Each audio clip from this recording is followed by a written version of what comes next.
Sejarah Kerajaan Mataram Islam merupakan salah satu kerajaan penting dalam sejarah Indonesia yang berdiri di Jawa Tengah pada akhir abad ke-16 hingga awal abad ke-18. Kerajaan ini memiliki peran signifikan dalam perkembangan budaya, agama, dan politik di Jawa. Kerajaan Mataram Islam berperan dalam sejarah Jawa dan Indonesia secara keseluruhan. Dari masa kejayaannya di bawah Sultan Agung hingga kemundurannya akibat konflik internal dan intervensi VOC, Mataram meninggalkan warisan budaya dan sejarah yang signifikan. Kerajaan Mataram Islam didirikan oleh Panembahan Senapati, Sutawijaya, seorang pemimpin lokal yang memulai karirnya sebagai penguasa kecil di wilayah Mataram, bagian dari Kerajaan Pajang. Setelah wafatnya Sultan Hadiwijaya dari Pajang, terjadi kekosongan kekuasaan yang dimanfaatkan oleh Sutawijaya untuk memperluas kekuasaannya. Dengan dukungan rakyat dan kekuatan militernya, ia berhasil mendirikan Kerajaan Mataram Islam pada tahun 1587. 2. Perkembangan dan ekspansi di masa Sultan Agung, 1613-1645. Sultan Agung Hanyokrokusumo adalah Raja Mataram yang paling terkenal dan berpengaruh. Di bawah pemerintahannya, Mataram mencapai puncak kejayaannya. Ia melakukan berbagai ekspansi militer untuk memperluas wilayah kerajaan, termasuk menyerang Surabaya dan Madura.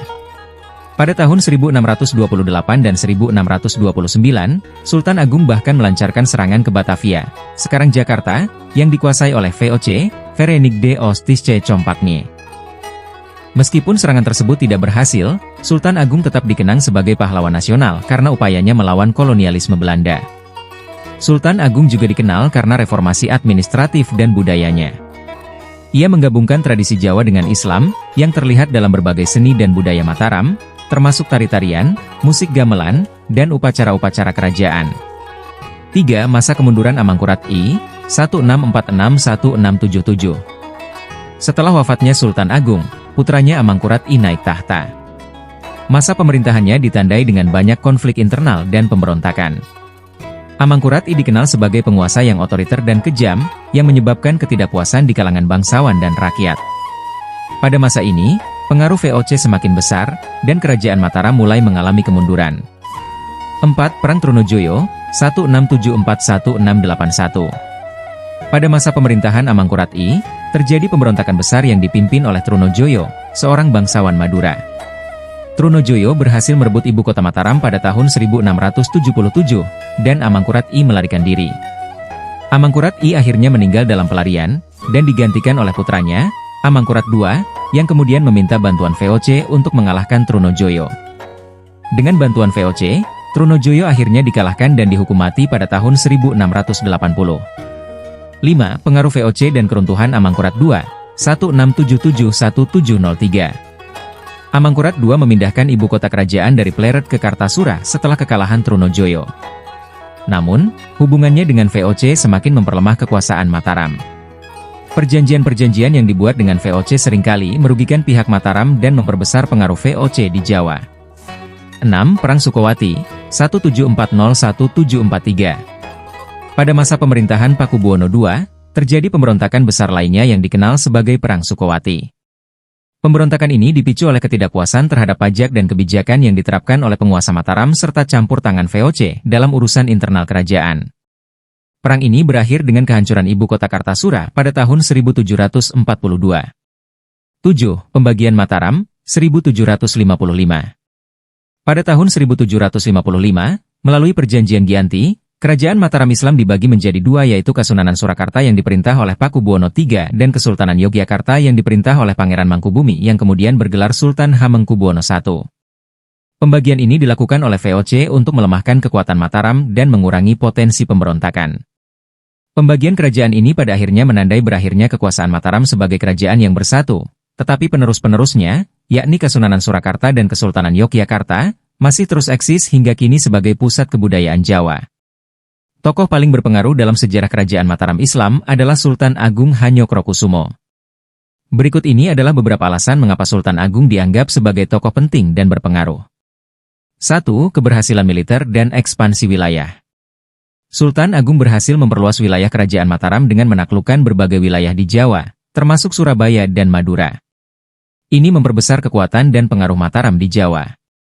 Meskipun tidak berhasil mengalahkan VOC, serangan Sultan Agung ke Batavia pada tahun 1628 dan 1629 menunjukkan keberanian dan tekadnya melawan kekuatan kolonial Eropa. 2. Reformasi administratif dan sosial. Pemerintahan yang terorganisir pada masa Sultan Agung melakukan reformasi administratif yang memperkuat struktur pemerintahan dan meningkatkan efisiensi administrasi di dalam kerajaan.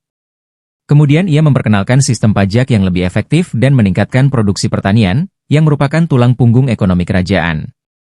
3. Penggabungan budaya Islam dan Jawa. Sultan Agung memainkan peran penting dalam penyebaran Islam di Jawa. Ia berhasil menggabungkan nilai-nilai Islam dengan tradisi Jawa, yang memperkuat identitas budaya dan agama masyarakat Jawa. Di bawah kepemimpinan Sultan Agung, Mataram menjadi pusat kebudayaan. Ia mendukung perkembangan seni seperti tari-tarian, musik gamelan, dan upacara-upacara kerajaan yang menggabungkan unsur-unsur Islam dan tradisi Jawa. 4. Legasi dan pengaruh. Pengaruh jangka panjang Sultan Agung dikenang sebagai raja yang tidak hanya memperluas wilayah kekuasaannya, tetapi juga memperkuat dasar-dasar kebudayaan dan pemerintahan yang berpengaruh hingga masa-masa selanjutnya.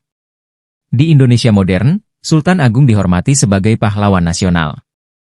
Namanya diabadikan dalam berbagai institusi dan penghargaan, serta dikenang dalam sejarah sebagai pemimpin yang visioner dan berani. Sultan Agung Hanyokrokusumo adalah simbol kekuatan dan kebesaran kerajaan Mataram Islam, dengan keberhasilannya dalam bidang militer, administrasi, dan budaya yang menjadikannya tokoh paling berpengaruh dalam sejarah kerajaan ini. Kerajaan Mataram Islam meninggalkan banyak peninggalan bersejarah yang tersebar di berbagai wilayah di Indonesia, khususnya di Jawa Tengah dan Yogyakarta. Berikut adalah beberapa peninggalan penting dari kerajaan tersebut. 1. Keraton Kasunanan Surakarta. Didirikan oleh Pakubuwono II setelah keruntuhan ibu kota Kartasura pada tahun 1745. Keraton ini menjadi pusat kebudayaan dan politik Kasunanan Surakarta, salah satu penerus kerajaan Mataram Islam. 2. Keraton Yogyakarta. Didirikan oleh Sultan Hamengkubuwono I setelah perjanjian Giyanti tahun 1755. Keraton ini masih berfungsi hingga saat ini sebagai pusat kebudayaan Jawa dan kediaman Sultan Yogyakarta. 3. Masjid Agung Demak. Meskipun lebih tua dari kerajaan Mataram Islam, masjid ini menjadi simbol penting dalam penyebaran Islam di Jawa dan berhubungan dengan sejarah awal Mataram. Sultan Agung sendiri banyak terlibat dalam pembangunan masjid-masjid di wilayahnya. 4. Masjid Gede Kauman Yogyakarta. Didirikan pada tahun 1773 oleh Sri Sultan Hamengkubuwono I, masjid ini merupakan masjid utama Kesultanan Yogyakarta dan memiliki arsitektur yang khas. 5. Taman Sari Yogyakarta. Dibangun oleh Sultan Hamengkubuwono I pada pertengahan abad ke-18, kompleks ini dulunya digunakan sebagai tempat rekreasi dan benteng pertahanan. Kini, Taman Sari menjadi salah satu destinasi wisata bersejarah di Yogyakarta. Advertisement. 6. Benteng Vredeburg. Awalnya dibangun oleh Belanda pada tahun 1760 dengan tujuan untuk mengawasi Keraton Yogyakarta. Benteng ini memiliki peran penting dalam sejarah kolonial dan perjuangan kemerdekaan Indonesia. Kini, benteng ini berfungsi sebagai museum yang menyimpan banyak artefak sejarah. 7. Situs Arkeologi Ratu Boko. Meski lebih tua dari kerajaan Mataram Islam, situs ini digunakan kembali oleh Raja-Raja Mataram Islam sebagai bagian dari pusat kekuasaan dan pertahanan. Lokasinya yang strategis memberikan pandangan luas ke sekelilingnya. 8. Pustaka dan manuskrip naskah kuno. Berbagai manuskrip yang ditulis pada masa kerajaan Mataram Islam, termasuk Serat Centini dan Babat Tanah Jawi, merupakan sumber penting bagi penelitian sejarah, budaya, dan sastra Jawa. Banyak dari manuskrip ini disimpan di museum dan perpustakaan di Yogyakarta dan Surakarta.